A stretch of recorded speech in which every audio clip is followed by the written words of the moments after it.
नाम जप में तभी प्रीति होगी जब वाणी मौन का आश्रय ले, कम बोलो। आवश्यक है तो मृदु शब्दों में हितकर बात कह दो, नहीं मौन रहो।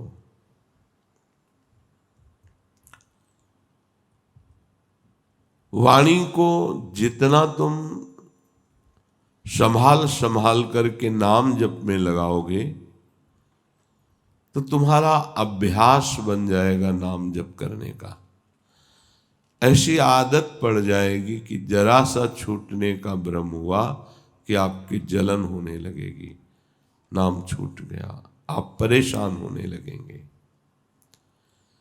फिर तो उपासक की ऐसी प्रबल निष्ठा जगती है को 24 घंटे नाम जाप करने का लोभ पैदा हो जाता है।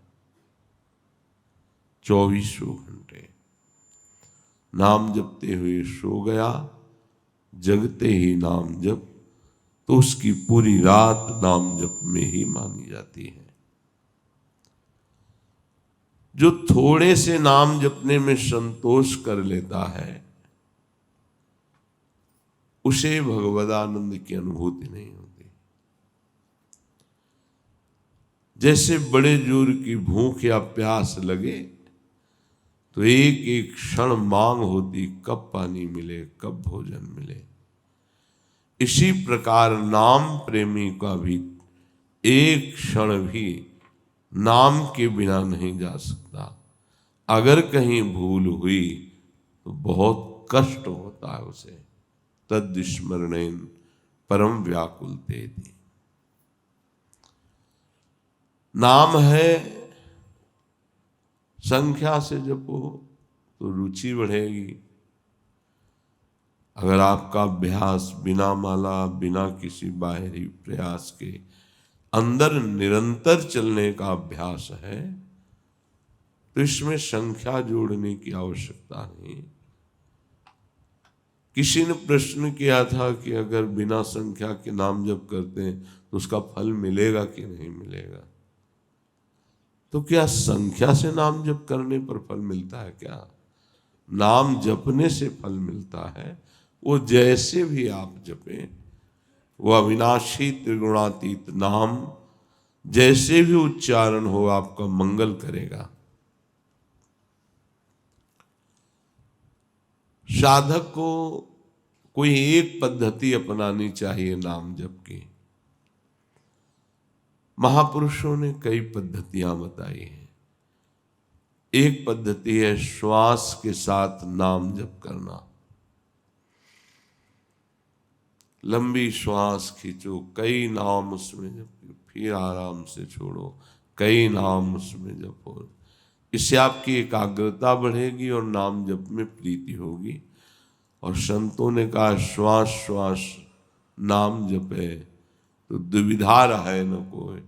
अर्थात अब दुविधा नहीं कि पता नहीं भगवत प्राप्ति होगी कि नहीं। ये नाम जप की बात है जो श्वास प्रश्वास में निरंतर नाम का अभ्यास करता है। दूसरा है अपने मानस में नाम भगवान को विराजमान करो, लिखो। राधा दिखाई दे रहा है, बार बार राधा राधा राधा। इन नाम अक्षरों में अपार सामर्थ्य है। बारंबार अपने मन से लिखो और उसे पढ़ो, उसी को सुनो, उसी को बोलो। वो नाम तुम्हारा परम मंगल कर देगा, दृढ़ अभ्यास हो जाएगी। यदि नाम का ऐसे ध्यान नहीं होता तो जो विग्रह आपको प्रभु के प्रिय हो उस विग्रह को अपने पास रखें, थोड़ी थोड़ी देर में दर्शन करें, फिर वही नाम जप करते हुए मानस पटल पर आराध्य देव का चिंतन। राधा वल्लभ लाल को हृदय ध्यान, मुख नाम।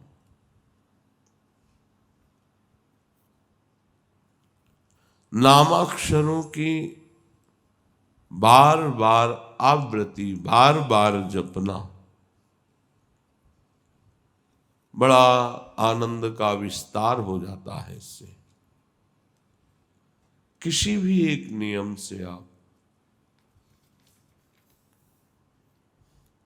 श्वास की प्रत्येक गति पर आपका ध्यान हो और प्रत्येक श्वास खींचने और छोड़ने में जितने अधिक से अधिक नाम ले सको। अगर श्वास के साथ मंत्र चलने लगा, नाम जपने लगा, तो फिर माला की आवश्यकता नहीं है। श्वास के साथ होने वाले प्रत्येक जप की दिव्य लाभ वृत्ति प्रकट होती है। फिर माला थोड़ा विक्षेप लगने लगता है। से घुमाओ सुमेरु पे आवे प्रणाम करो, वो तो मन ही मन श्वास प्रश्वास में नाम जप करता है। सदगुरुदेव भगवान की कृपा से बचपन में ही शिक्षा मिली थी, वह एक रट लग गई थी। अब निरंतर नाम हमें चलाना है। मन न लगता तो कीर्तन करते नाम का, शांत हो जाता फिर नाम जप करते। 2-4 मालाएं की तो उससे मन थोड़ी लग जाएगा प्रभु में। अच्छा है, ना करने से अच्छा है, पर आपकी मना स्थिति फिर नामाकार नहीं होगी। श्वास का जप मन का लगना जरूरी होता है, नहीं हो ही नहीं सकता। जब आप नाम जप करते हुए श्वास खींचते हैं फिर छोड़ते हैं तो मन के भागने का समय नहीं रहता, क्योंकि प्राण, मन और ब्रह्मचर्य तीनों का तारतम्य है। जो साधारण उपासक है, जिसकी अभी मनो गति में प्रवेश नहीं हुआ है, वो जिह्वा से जरूर नाम उच्चारण करे। ना बाहर उच्चारण करे तो उपांशु में उच्चारण करे। ओठ हिलने पर आवाज बाहर नहीं है। जब अभ्यास हो जाएगा तो यही उपांशु मानसिक में बदल जाएगा। श्वास का भजन मन के बिना नहीं हो सकता। जब मन ध्यानस्थ होता है, श्वास के द्वारा जपे हुए नाम पर साथ में जीभ से भी उच्चारण हो रहा है, तो ये अद्भुत गति नाम की प्रकट कर देती है। ये वृत्ति कभी भी उसका मन जप नहीं छोड़ सकता, जो श्वास प्रश्वास पे एकाग्रता पूर्वक नाम जप कर रहा है। श्वास श्वास नाम जप और उपाय कछु नाही। जिससे नाड़ियां या दिल धड़कता रहता है ऐसे ऐसे ऐसे। आप चाहो तो कलाई की नाड़ी से मस्तक में भी, हृदय में भी एक धड़कन होती है, उसके साथ नाम जोड़ दो, माला की जरूरत नहीं। जब आप उस धड़कन के साथ नाम जोड़ोगे तो आपका नाम नाड़ी के अनुसार धीरे धीरे नस नाड़ियों में उतरने लगेगा। भूरी सखी जी ने कहा है, रोम रोम जब रग रग बोले, तब कछु स्वाद नाम को पावे। इसमें भी बहुत निरीक्षण की आवश्यकता है कि एक भी धड़कन खाली न जाए, नाम के साथ चले। जीभ से उच्चारण और एकाग्रता धड़कन में ऐसे ऐसे होती रहती है। तो राधा वल्लभ से है, राधा वल्लभ से है। फिर एक बहुत महान नाम जप की पद्धति है कि आंखें मूंद करके पूरे नाम को सामने देखना। लिखा हुआ नाम, बार बार उसे पढ़ रहे हैं, सुन रहे हैं। यदि ऐसी स्थिति नहीं तो बार बार लिख रहे हैं, देख रहे हैं, सुन रहे हैं। अपने सामने आकाश की तरफ देखकर नाम लिखो, या अपने मस्तक पर लिखो, या अपने हृदय पे लिखो। मन को पढ़ाओ जरूर, बिना पढ़े आगे न बढ़ने पावे। जीभ का प्रयोग बहुत धीरे से होता है, इसमें गिनती इसमें जरूरत नहीं है। अब जैसे बातचीत कर रहे हैं, आपसे प्रश्न उत्तर कर रहे हैं, तो नाम दिमाग में छाया रहता है, जबान से नहीं जप रहे हैं, पर जिधर देखो उधर लिखा वही नाम। तो हम एक क्षण भी नाम से अलग नहीं रहते इस पद्धति के अनुसार। मंत्र अक्षर या नाम अक्षर साक्षात भगवान है। अगर आप मन से उसको लिखोगे और देखोगे तो आरंभ में थोड़ा आपका मन विचलित होगा, फिर मन आसक्त हो जाएगा और सबसे बढ़िया तरीका आ जाएगा ये नाम जप का, देखते हुए। इसका अभ्यास चतुरासी जी का किया गया। तो आप सच्ची मानो जैसे देख के आप पढ़ते हो, ऐसे माइंड में लिख गए, देख के पढ़ा, एक एक लाइन, एक एक पंक्ति, ऐसे पूरा 2 घंटे में होता है। 1 मिनट का समय नहीं कि उसमें चूक हो जाए। फिर योग दर्शन में लिखा है, तज्जप तदर्थ भावनम। जैसे हम राधा वल्लभ श्री हरिवंश जप रहे, तो एक उपाय है कि राधा वल्लभ लाल की झांकी हमारे नेत्रों में रहे, फिर नाम जप करें। राधा वल्लभ लाल को हृदय ध्यान मुख नाम। बहुत बढ़िया सहज पद्धति है। छोटी छवि राधा वल्लभ जी की रख लो, बार बार देखो और फिर ध्यान में लाओ, बार बार देखो फिर ध्यान में लाओ। नाम जप करते कुछ दिन में छवि नहीं देखनी पड़ेगी, वो आ जाएंगे मानस पटल पर।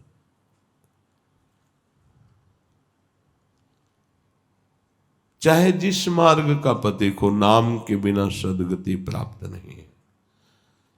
ओमित्येकाक्षरम ब्रह्म व्याहरन माम निस्मरन यह प्रयाति त्यजन देहम शयाति परमाम गतिम।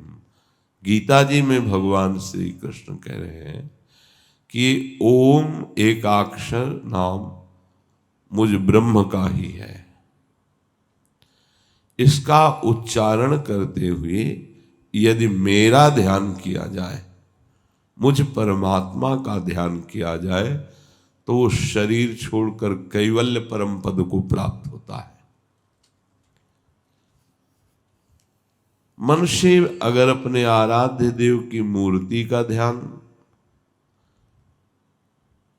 जबान से और कान से भगवान नाम जो जप रहे हैं उसका श्रवण, तो ये उत्तरोत्तर मंत्र नाम उतरता है। पहले जिह्वा में, फिर उपांशु में, फिर मानसिक में, फिर परावाणी में। परा पश्यंती मध्यमा वैखरी, वैखरी जो आपको सुनाई दे रही है, उपांशु में चल रहा है। मध्यमा पश्यंती, वो देख रहा है नाम को, डूबा हुआ है नाम दर्शन में। परा, अब यहां जब किया नहीं जाता, यहां अपने आप होता है। जब नाम नीचे उतरकर परावाणी में विराजमान हो जाता है, तब जब किया नहीं जाता, स्वाभाविक होता है। ऐसे अभ्यास से उत्तम नाम जब प्रारंभ होता है, जिसकी नाम में रुचि और महत्व बुद्धि हो गई, विश्वास करो बेड़ा पार नहीं करना, पार हो गया। इतना स्मरण रखना चाहिए कि नाम को बेचना नहीं चाहिए। बेचना यही है कि प्रभु हमने इतने माला जपा, इस समस्या का समाधान हो जाए, ये हो जाए, वो हो जाए। अगर निष्काम भावना हो, नाम का ध्यान या नामी का ध्यान करते हुए प्रेम सहित निरंतर गुप्त भजन हो, तो बहुत जल्दी उसे भगवत साक्षात्कार हो जाए। जो उपासक नाम पर महत्व कर लेता है, अपना जीवन बना लेता है। श्री गोस्वामी तुलसीदास जी महाराज ने एक पद में कहा, नाहिन आवत आन भरोसो, नाहिन आवत आन भरोसो, यह कलिकाल सकल साधन तरु, है श्रम फलनी फरोसो, नाहिन आवत आन भरोसो। नाम के सिवा मुझ में किसी का भरोसा नहीं रह गया, गोस्वामी जी कह रहे। किसी साधन का भरोसा, किसी सिद्धि का भरोसा सब नहीं रह गया। और हम आपसे प्रार्थना करते हैं कि ये कलिकाल है, चाहे जो और साधना कर लो, जब साधना का फल मिलेगा तब तुम्हें पता चल जाएगा कि क्या फल मिला है। अर्थात साधना में लगे हुए तुम्हें परिणाम में केवल श्रम रूपी फल मिलेगा, परमानंद नहीं। नाम जब तुम्हें वास्तविक फल प्रदान करेगा, प्रेम।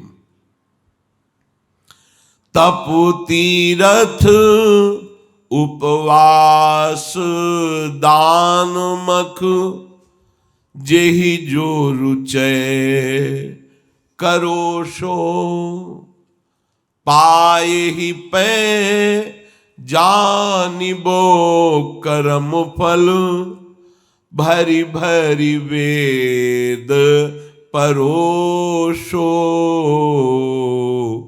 नाहिन आवत आन भरोसो, नाहिन आवत आन भरोसो।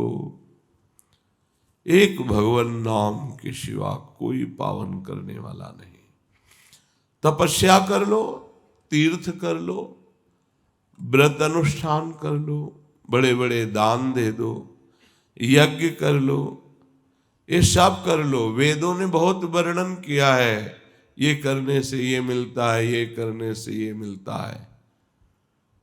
इसीलिए अपनी दिव्यता का अनुभव कराने के लिए अर्जुन जी से कहते हैं, त्रैगुण्य विषया वेदा निस्त्रैगुण्य भवा अर्जुन।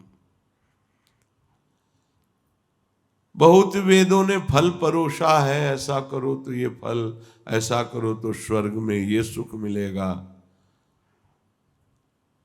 भाव ये है कि जब तक तुम्हारे हृदय में नाम जप नहीं चलेगा, तब तक कोई भी फल फूल तुम्हें अविनाशी परम पद में नहीं विराजमान कर पाएगा। ये सब तप ज्ञान तपस्या जो व्रत नियम है, ये सब बहुत बहुत बहुत ब्रह्मलोक तक। आगम विधि जप जाग करत नर, शरत न काज खरोशो, सुख सपने हूं ना जोग सिद्धि साधन, रोग वियोग धरो सो, नाहीन आवत आन भरोसो। गोस्वामी जी कह रहे हैं, बड़ी शास्त्र विधि से मंत्रानुष्ठान करते हो कामना की पूर्ति के लिए, चाहे जितना अनुष्ठान कर लो, यज्ञ कर लो, पर असली कार्य की सिद्धि नाम से ही होगी, इनसे नहीं होगी। योग सिद्धियों की प्राप्ति भी रोग और वियोग के समान है। अहंकार का रोग लग जाता है, तुम्हारे मन की बात जानना, दूर की बात सुन के आपको बता देना, वैसे ही अहंकार नष्ट नहीं हुआ, इन सिद्धियों ने तो और पुष्ट कर दिया। अब वो वियोग कराएंगी भगवान का, और रोग की तरह संसार की सम्मान की चाह बढ़ती चली जाएगी। ये सिद्ध महापुरुषों के वचन है। जो केवल सिद्धियों की चाहत के लिए अनुष्ठान और ये सब कार्य करता है, तो उसको समझना चाहिए, क्या शरीर तुम्हारा मरेगा? नहीं मरेगा, तो सिद्धियां खत्म हो जाएंगी। ये तुम्हारी यात्रा में थोड़ी साथ देंगी, यहीं तक है। पत्थर में प्रवेश कर जाना, आकाश में उड़ना, एक ही समय कई जगह उपस्थित हो जाना, दूर की बात श्रवण करना, मन की बात जान लेना, तो क्या मिला तुम्हें सिद्धियों का फल? क्या तुम्हारा प्रयोजन बना भगवत प्राप्ति? नहीं, उससे तो बिछो हो गया। रिद्धि सिद्धि पेरे बहु भाई, बुद्धि लोभ दिखावे आई, होई जो चतुर जो शयाना, तो तीन तन चितय न अनहित जानी। इनसे आपका अमंगल हो जाएगा। भगवत प्राप्ति बाधक ये सिद्धियां हैं। पुराणों में भी सिद्धांत वर्णन है अलग अलग भगवत प्राप्ति का। मेरे गुरुदेव भगवान ने मुझ पर बहुत दया की और मुझे बता दिया कि एकमात्र उपाय राम राम राम। ये बात समझनी, इसी से सब हो जाएगा। ये उत्तम उपाय में जो है जब मिला, तो मेरे सामने ऐसा मार्ग खुल गया जैसे राजमार्ग, जीटी रोड। कोई गड्ढा नहीं, कोई परेशानी नहीं, आंख मूंद के दौड़ो। अर्थात भगवत प्राप्ति का राजमार्ग है ये नाम जप। सीधे अपने राजमार्ग पर चलो।